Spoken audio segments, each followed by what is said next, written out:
These Jordans are for sure the weirdest performance sneakers I've ever seen or worn, and I simultaneously love them and hate them. Part of which comes from the fact that these are mostly just a running shoe in a basketball kind of shape that's positioned for basketball. So we're gonna cut these things in half, run through our test to really see why these are basically just running shoes. Why do they feel so weird underfoot? Why do I love them? Why do I hate them? And there's a couple things that you probably wanna know before investing in a pair of Jordan 39s. And we're doing this in a two-part video. I'm doing my first video, Colin's doing the second one. I'm gonna focus on materials and the tests and the cutting and the leather, all that stuff. Colin's gonna focus on the history and the materials and where they all come from. And so it's gonna be interesting. Give it a try. Give us this two-part video a try. Let us know what you think. And so what is this shoe that we're cutting in half? Well, the brand is Jordan. The style is the Jordan 39. They weigh 14.6 ounces. They retail for a pretty steep $200. They're made in Vietnam. And the way that they position this is if you wanna play on MJ's level, you have to put in the work to master the fundamentals: footwork, dribbling, passing, shooting. We're getting back to basics and celebrating the foundation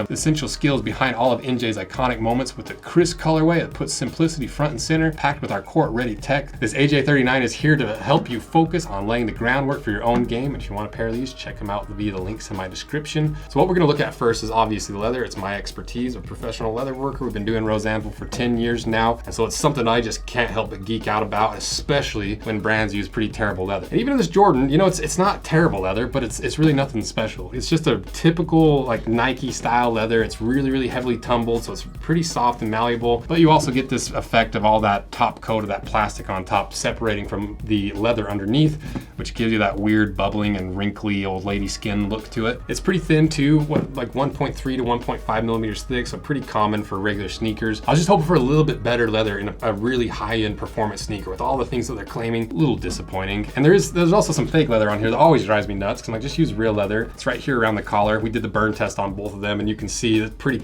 clearly fake leather on the collar. And you can especially see that top coat that kind of burns off and sizzles off of the regular leather. And this fake leather is not the biggest crime. Like, your skin doesn't really ever touch it, but anytime you put fake leather, I'm just like, just use real leather. It's more durable. It doesn't rub on your skin and cause like the little friction blisters as much. So for a $200 shoe, I was expecting more. But one thing I really do like is this tight Cordura weave. You know, it's got some TPU overlays, has some I don't know what you call it, like embroidered over top, mostly for the look, but that TPU and that embroiderment will give just a little bit of extra durability. Not that you've ever worn out the side of a basketball shoe, but it is a cool material. It's really strong, it's really durable, it's really friction resistant, abrasion resistant, and it did really well on the puncture test. It scored 122 pounds to puncture through. So I do really like the upper. I just wish it had a little bit better leather in the toe and wherever else there is leather instead of the fake leather. So overall, I really like the upper. I just wish they used a little bit better leather, because we've seen Jordans do that with the Jordan 6 with that really thick patent leather to actually add some durability and some functionality to the shoe. So they have the reason to do it, they just didn't in this one for some reason. Our 30% off scratch and dent sales live. You might be wondering what scratch and dent is. Well, it's all of our products, all the pieces of hardware, all the leather that just has little teeny cosmetic flaws.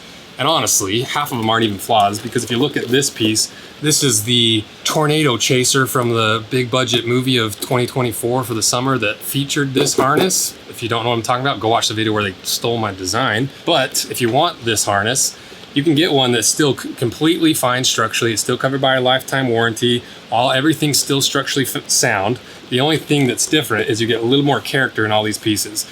You know, you're gonna have, every once in a while, there's gonna be a little cut in it, a little bit of a blemish on it, but for the most part, it's just a difference in how leather reacts during the tanning process, to where like this one, I like this look. You know, it's like cool pebbled look. It's probably over the shoulder of the cow, but people forget sometimes that leather is a natural product and they want it flawless. So we just save all those pieces of leather, hardware, everything saved up for this sale, where we'd sell all of it while supplies last. You get a full quality product for 30% off, helps us reduce our waste.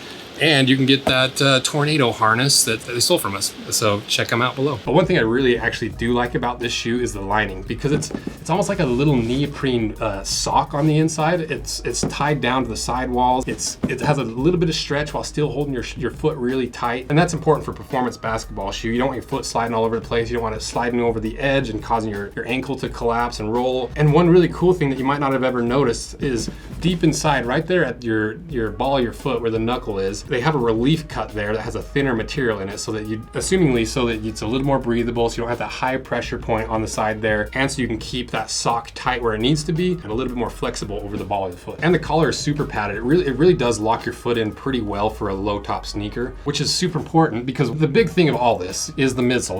The whole midsole is absolutely ridiculous because what they've done is they use a ZoomX foam, which is their running foam, and it is a ridiculously soft foam. Like when you have these on, it kind of feels like you're walking around in sand. Your foot really collapses into the shoe because we tested the hardness of it, and it comes in a 5 Shore A. That's up there with the softest foams we've ever seen in any shoe, especially when it comes to a performance shoe, because the softer the foam, the less rebound you get from it usually. But that's the cool thing they did. They used the ZoomX foam that is a really light foam designed for running to be lightweight and have a lot of responsiveness. And so it's actually a really cool and brilliant idea to take the tech that they developed for running and the features and benefits they get from that specific foam and apply it into a shoe. But it has that kind of quicksandy feel. It's really dead underfoot, and they obviously noticed that because the other thing they did with this is also really crazy. They put a full-length Zoom Air unit all the way through the bottom of the shoe. So you're standing on that really soft 5 Shore A foam to give you that squish, to give you a little bit of rebound, but you have a lot of that rebound from that really tightly packed fiber structure with that more PSI that they put in those Zoom Air units to give you that responsiveness. But does it actually work? To me, it doesn't really. You know, you see a lot of people talking about these and how awesome they are and how comfortable they are, and to me, that quicksand feeling of that 5 Shore A ZoomX foam completely negates that bounciness that you get from the Zoom Air. And so to me, it's a really cool concept, but it just kind of doesn't work for me. You know,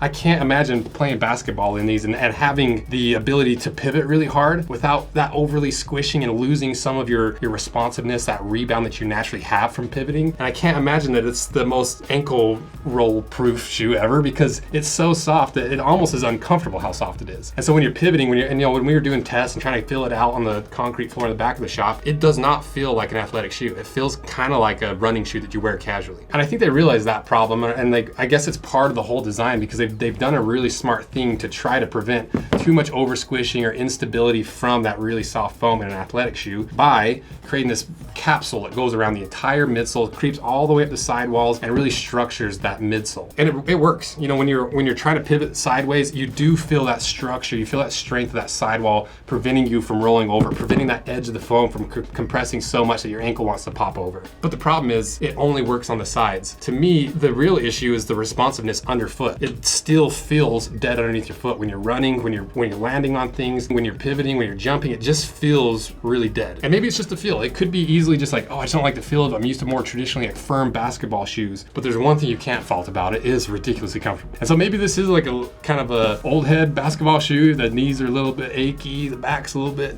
tight. You know, maybe they're just trying to make the most comfortable basketball shoe they can that still has some responsiveness. But that's never been the Jordan way, which is odd. You know, even from the previous Jordan we cut, the way I viewed it was like the Ferrari of shoes. Like it's all about the performance. It's tight. It's hard. It's got the responsiveness. It's got that carbon fiber plate. This feels like a minivan compared to the Ferrari. But all that is so subjective, and it's all very personal. And maybe I just like a different thing than other people. So I wanted to run the test to see how it performed. We did the ball drop test, and it performed really well. Bounced up 22.5 inches, the 4th best under the other ZoomX and Zoom Air shoes and the Adidas Ultra Boost 22. The bar drop test less impressive, but it did still tie for 24th best with the Ultra Boost. It does kind of contradict some of the things that I feel. So maybe it is just this new angle of basketball shoes. Maybe they found something that all of us that played basketball aren't used to. So let's cut these things in half, see what's on the inside to really see if this is a game-changing shoe for Jordan and an idea of what we're actually going to see in the future of performance basketball shoes, or if this is just a sign of game over for Jordan.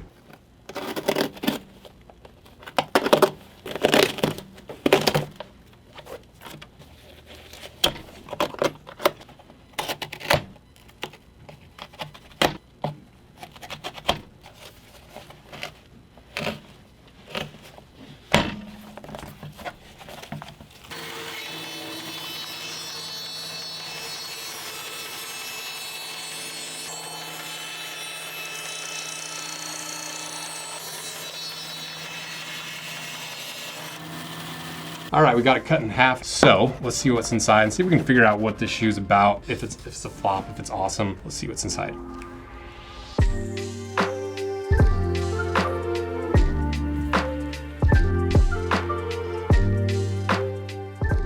Look at this. This stuff is so squishy. I can completely bottom out this foam with just 2 fingers, a thumb and a finger anyway. This foam is so soft. It's ridiculous. This is like, for sure, some of the softest foam we've ever felt in any shoe, let alone a high performance basketball shoe. And you can see that full length Zoom Air unit that goes all the way the length of the sole. So it is a really, really cool concept, combining the softest and the most responsive soft foam that Nike has to offer in ZoomX, and slapping on a giant air unit on the bottom here to combine the squish and the responsiveness of ZoomX and try to negate some of the negative aspects of it by putting that air unit on the bottom. It's a really cool and really brilliant idea. To me, it just doesn't work very well. You know, I think after seeing this and really feeling how soft that foam is, it really informs what I was feeling underfoot, because this extra squish is how it feels when you're wearing it. You almost feel like you're bottoming it out. It almost feels like the heel drops so much that your arch is overly supported because of the structure through here. And then even when you're just pivoting and stuff, you still have that little bit of a sloppy, like your foot squishes into the shoe before you can rebound back. And lots of people seem to love it, but it is clearly a game-changing idea for Jordan. It's a completely new take on performance, combining the contradictory ends of some of their highest technology to make something truly unique. It's just not as responsive as I would expect it to be for a basketball performance sneaker. And sometimes that's okay.